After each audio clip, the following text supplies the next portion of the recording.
dealing with injury. The past few weeks have been pretty tough, so I thought it would be maybe interesting, maybe useful for other people to kind of just talk about it a bit more, and I think actually also quite helpful for me. So from a selfish perspective, I think actually unpacking my thoughts a bit, and yeah, I think just sharing a bit more of the kind of inner turmoil of dealing with injury.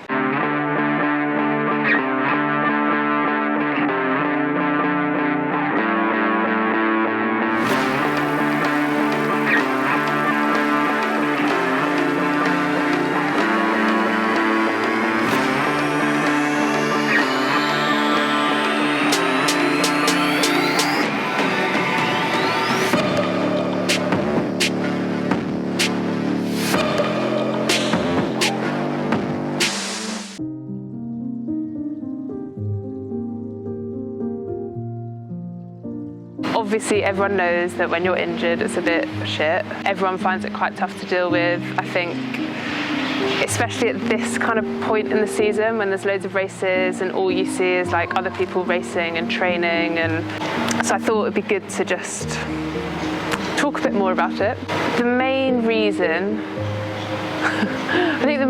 I was like, I think it'd be good is because actually I've been quite surprised as to how hard I've found this injury and dealing with it. I think usually, like previous injuries, has been quite, it's an injury, this is what it is, this is how I deal with it, this is my process back, and like you have some lows, but I've generally been able to deal with it and it's been fine. You know, I've had like races I've missed out on and you get FOMO, but like, I've generally found it relatively easy to deal with. Whereas this one, I think maybe partly because it's dragged out a bit, partly because I kind of haven't, it doesn't really feel like I've raced this year, I guess, because I've not raced in my mind properly. Like Gran Canaria I obviously wasn't really running. And then Ibiza I kind of went into knowing I wasn't going to run. So it feels like the whole first half of the year, there haven't been any races.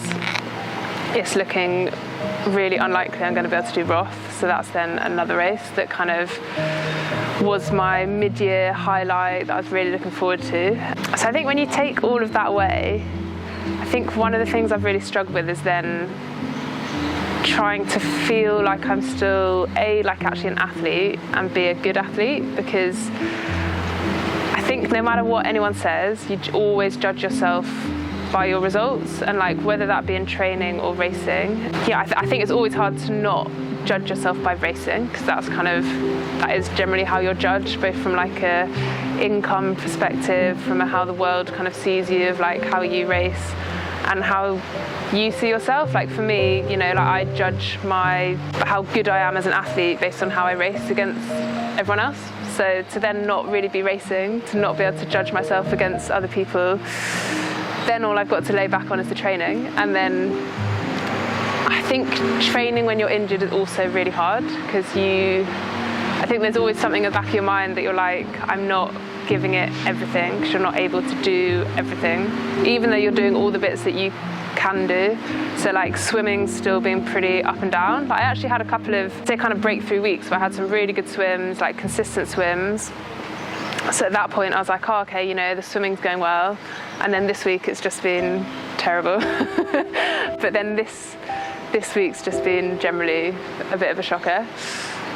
So yeah, I think that kind of judging yourself as an athlete based off not having those results or those little targets to work towards, I found really tough.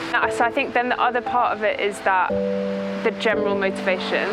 So actually initially with this, like getting back from Ibiza, I was like, had the MRI and I was like, right, I now know what it is, I've got my plan back, I can use this as my swim bike, you know, like really sort the swim out, really knuckle down on the bike, get some more bike hours in. And I've just found that really hard, to the extent that this week I got to Wednesday, I had a terrible swim in the morning and decided that I couldn't actually face going cycling, and I just went to bed and read a book and kind of did nothing.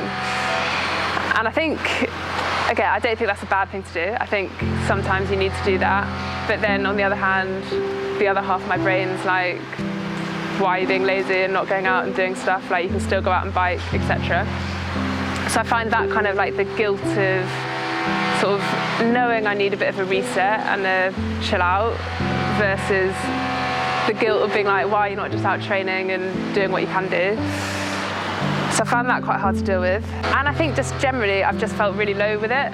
I'd say I've always been quite a balanced person, and I'm generally pretty good at rationalising stuff and dealing with what I need to deal with and kind of moving on. And for whatever reason, I just seem to be struggling with it. Like, I've just had days where I just wake up feeling really sad, or I'm just crying for kind of no reason. As I said, I can like rationalise it, I can like sit down, I can have the talk with myself / other people and be like, I know I'm not a terrible athlete, and that this one injury isn't the kind of defining thing, and it will get better. But I just still have those shit moments. So I think, again, I was like, I want to share that because I think it's important that people know that you have that and it's not all good.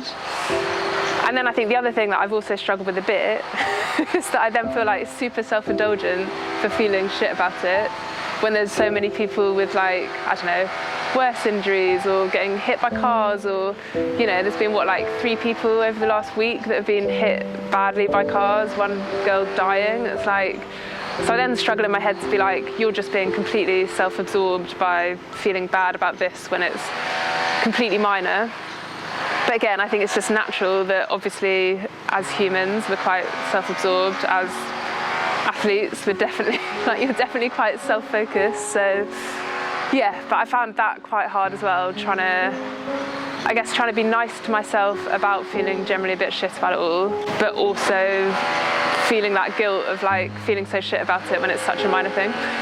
So I think actually the external factors, they definitely play a part, but more from how I perceive it as opposed to how they perceive it. Like, all the chats I've had with my sponsors so far, genuinely they're all like, we just want you to get back to being healthy and racing, and like zero pressure from them. So actually that is obviously really helpful. I think one of the things I've found harder this year is then the external piece of like the PTO rankings, just from like, I obviously now have no races this year that really count.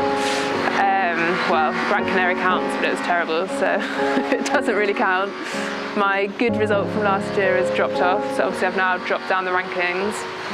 And it then just gets, you know, I start thinking about what races have I got left this season that I can race that can be high scoring or not.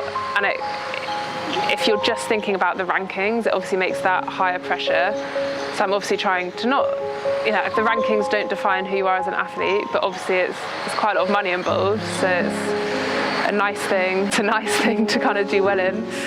But anyway, I'm trying to like not think so much about that, because I now probably can't race Roth, so I need to make sure I'm kind of back in good form for Kona, because I guess Kona's then my other big race to kind of show that I'm a good athlete and that I'm worth sponsoring, which makes Kona a much more pressured race. But that, like, Kona's always a pressured race, so kind of it doesn't really matter.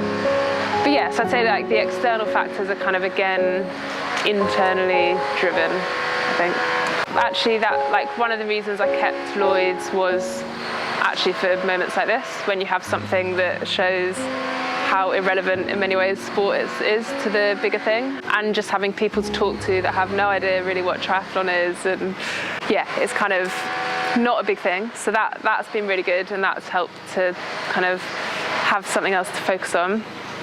Then I think like stuff like the YouTube, actually it's a nice way of interacting with people around other things. You know, I think with being able to do like some of the gravel races and some of that, again, it's different people to interact with, that triathlon just isn't a big deal to them. So yeah, I think like for me, having those other things is really good. It's still, you're not ever getting away from it, because I guess actually I'm trying to be really on top of all of the rehab, which, you know, I'm basically doing either home rehab every day or gym rehab 3 times a week. It's like, it's quite a lot of that, and then it's trying to remember of, you know, I need to take my collagen and I need to do this, and I think there's lots of things that kind of then make it hard to completely forget. But then that's part of being an athlete, you know, like I'm trying to, it's in some ways no different to what I would be doing as a fully healthy, non-injured athlete, of trying to do all the things I can to be the best. This just feels a bit like a much slower burn.